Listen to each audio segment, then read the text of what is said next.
Hello, this is One. Welcome to the OneOnian channel. This is episode 005. Today we're going to talk about degree of freedom. If you haven't subscribed to my channel, please click the subscribe button. That will help me a lot. Thank you so much. Today we're going to talk about degree of freedom, and this is one of the most important topics even among all the pillars. Was a better awareness of the degree of freedom. This concept, this tool, right, this understanding can help you guide a lot of decision makings throughout your life. So what is freedom, right? So if you think about back in when the civilization first formed 10,000 years ago in the human history, slaves were maybe chained up in a cage. How do they know they were slaves? Because their movement were limited, right? They could not do what they want to do, right? So that's understandable. Then the modern slavery, before the Civil War in the U.S., the slaves have more freedom. They're able to work on the farm or whatnot, work as laborers, right? They have a little bit more freedom, but they're still slaves. The reason they're slaves is because they could not do what they want to do. Their degree of freedom is limited. Up to this point, we're talking about a physical limitation of our movement, right? But are we really free in our current society? Are you able to go wherever you want? Probably not, right? Because you have to work. We are actually bound by time, location, and money, right? The necessary item for you to survive in your current society. So we are limited in a way. You still can't say go take a travel anytime you want because you have to work. You have other obligations. But rarely do we say we are a slave to the current society. And I think that had to do with our generally accepted norms. If we're accepting the boundary that's around us, then we don't think it's slavery, right? But if we don't tolerate the current environment, like back in maybe 10,000 years ago, when slaves were in shackles, you don't tolerate it, then you say it's a slavery. So your degree of freedom really varies based on what is conceived as your movement, right, as your freedom. It's based on your conceived knowledge.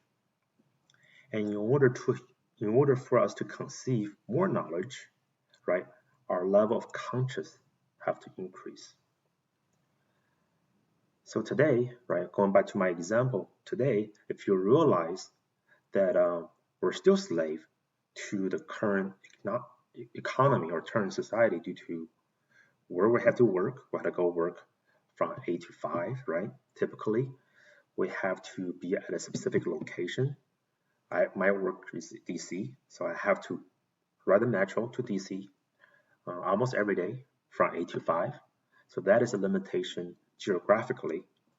I have to give my time, right? 8 to 5, I cannot do something else I want to do during that time. And of course, we have resource limitations, right? I could not buy, say, a particular house. I could not buy certain cars. So those are all limitations. So as we have a better conscious level, we will have more conceivable range of freedom, right? Our willingness to do more things, and then the actual degree of freedom. So let that be a guiding principle in our decision making. We want to always maximize whatever comes to our way. We want to maximize our degree of freedom. We're gonna use this particular concept to talk about a lot of real world applications. Okay, so I created this chart that talk about degree of freedom. So what I just mentioned earlier, the conscious level, the conceivable knowledge, and the degree of freedom, that's on the top part. Realize as your conscious level increase, you're gonna be able to increase your conceivable knowledge, and that will in turn increase your degree of freedom. And why that important? Because as you have more degree of freedom, you have more choices, right? And I'm not just talking about in the physical form, right? I'm talking about your body, mind, soul, and energy. You're able to increase your degree of freedom both in your physical form. Here I'm talking about your health, right? It can be, the healthier you become, the more things you can do. The time, if you free yourself from, say, obligating yourself to an 8 to 5 job, you have more flexibility to do whenever you want, right? Your location, your geographical limitations, and also your survival ability. What I mentioned about survival ability, that's really about your ability to survive in the environment that you live in. Mostly your society, the society you live in. And then in addition to your physical form, also your psychological limitations. And that is probably more important, your physical range of motion, range of freedom. Because whatever you can think, whatever you think of, whatever you can manifest, right? You're able to pursue it in your physical form.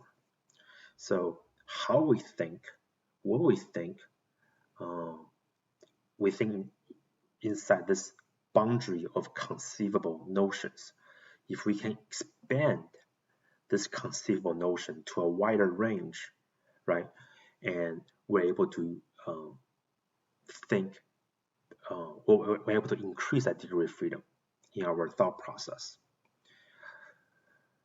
We'll talk about in a later episode and how that is constraining our degree of freedom in a lot of events, a lot of things that happen in our society. Okay.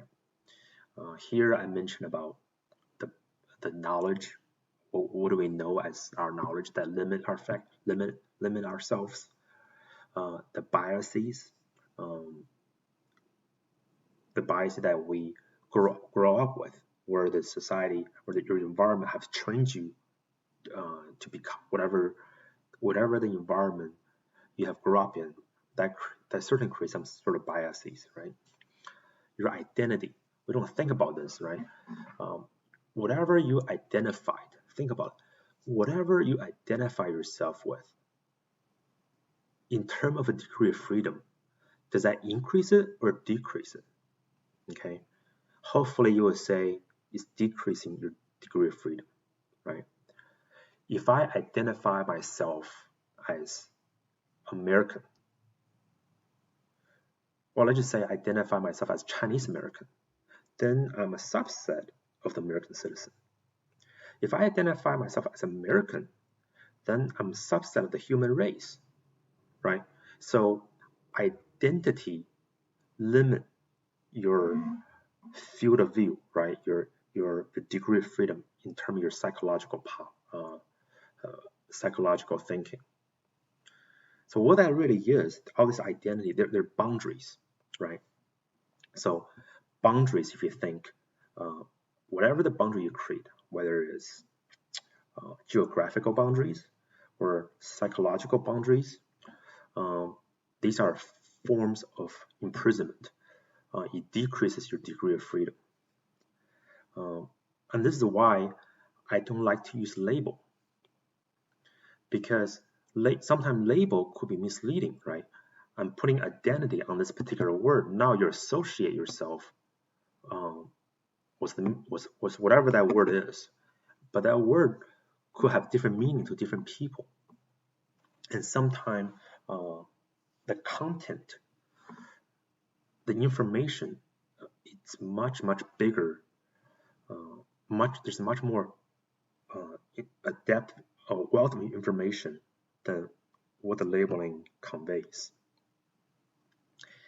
And lastly, I mentioned fear. Fear really constrains our ability to think. We'll talk about fear in a later episode. It's a very significant factor in terms of how we imprison ourselves in our mind. Body, mind, soul, and energy. Next is the soul. We'll talk about soul later. I think we're going to have to bring in enough building blocks in my episodes later before we can talk about soul. And there are range of soul emotions or associations or whatnot. So there is some limiting factor that limit your range of motion when we talk about soul. Energy is something you can. So energy is the same thing as we talk about energy in terms of the physical world, right? There's energy. So energy has polarities, whether it's positive or negative, right? Positive and negative, well, unlike the charges where positive and negative attract, here in psychological term, positive tend to attract positive, right? And when you have a lot of negative energy, that creates conflict. Then how does the energy flow? Is it flowing towards you or away from you, right? Certainly, when you have inward, outward, two different directions, that could create some conflict. And conflict is another limiting factor that limits how your energy flows, right? And also frequency. And we'll talk about channel and radiated energy as well. But we'll leave the soul, the energy part, for a later episode. Here I just want to introduce you to this concept. We'll deal with the depth later. All right, so degree of freedom exists in your physical realm, in your psychological realm, and also there's some perspective we have to talk about. So on the bottom left, this first column here, so you see the sector, right? It's growing longer. What I'm trying to indicate here is the depth of the knowledge. So for example, if you're studying math, right, you start out with rudimentary plus, minus, multiply, divide. Then maybe you're going to algebra, geometry, calculus. So that is going into depth, going deeper into the subject matter. So that is the first representation. The second column represents the width, the broader view, right? So if I'm studying math, I could be studying English, I could be studying engineering, science, whatever, right? That increase the field of view. So that's another form of a degree of freedom.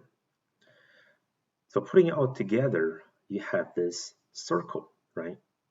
the radius circle, the larger the circle is, it means how deep you're going to that particular information or that particular viewpoint. And then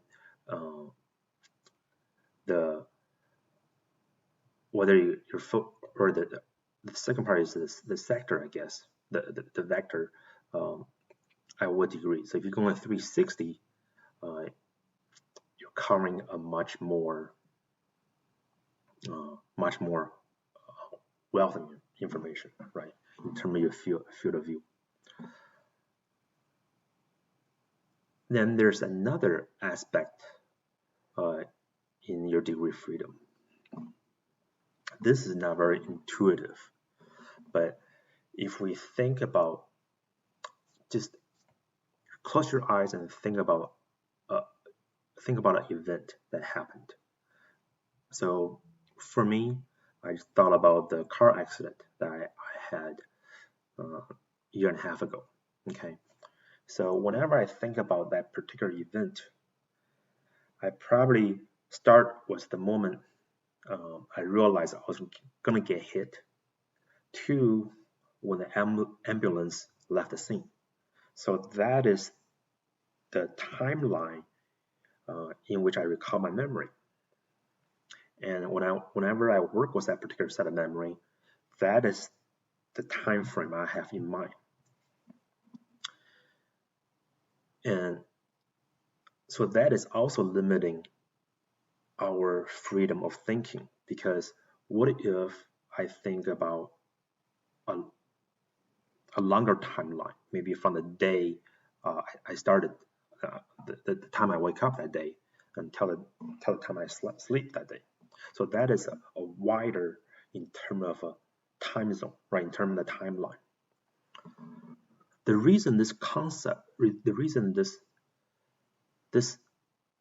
timeline is very important is because in our real life scenario,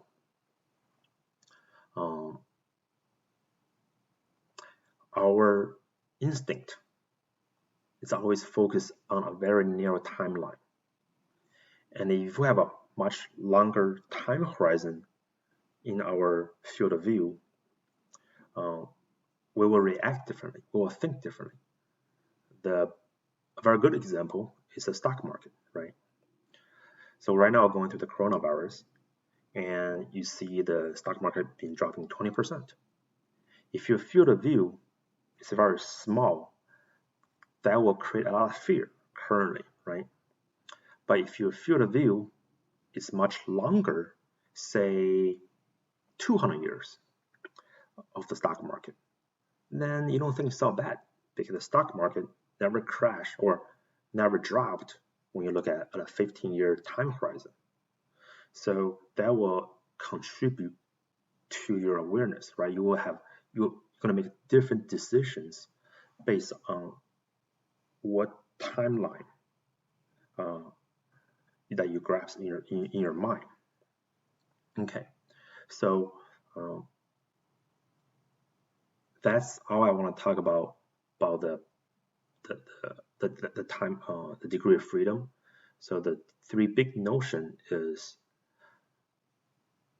your conscious level gonna affect how much knowledge you can conceive, and how much knowledge you can conceive, that will limit your degree of freedom, and ultimately your degree of freedom gonna limit the choices you're gonna be able to make. And then we'll talk about this true self later when I build enough building blocks, right, in my later episode to talk about that portion. So as your conscious level grow, your conceivable knowledge gonna grow. You're gonna start, hopefully, you're gonna start tapping into the unknown, inconceivable information, and they'll become conceivable, right?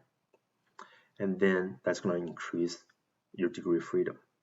And we're talking about both in the physical form and your psychological form, okay? We're going to give a lot more examples in our later slide. And we're going to be referring back to this particular episode a lot, okay? And we mentioned about the depth, right? The depth of information that could impact the way you think. Also, your the width of your information, the breadth of your information, and then also snapshot in time. Okay, how wide is your snapshot? Are we talking about 10 minutes, or are we going to talk about maybe 1,000 days? Okay, we're going to talk about how we can use the things we learned in our algebra to help us think about all this. I particularly like the limit factor, right? As the limit approach 0, what happens? As the limit approach negative infinity or infinity, what happens? The ability to think a much wider range gonna be able to help us make a lot of decisions, increase our degree of freedom, and therefore free our mind, free us from physical form.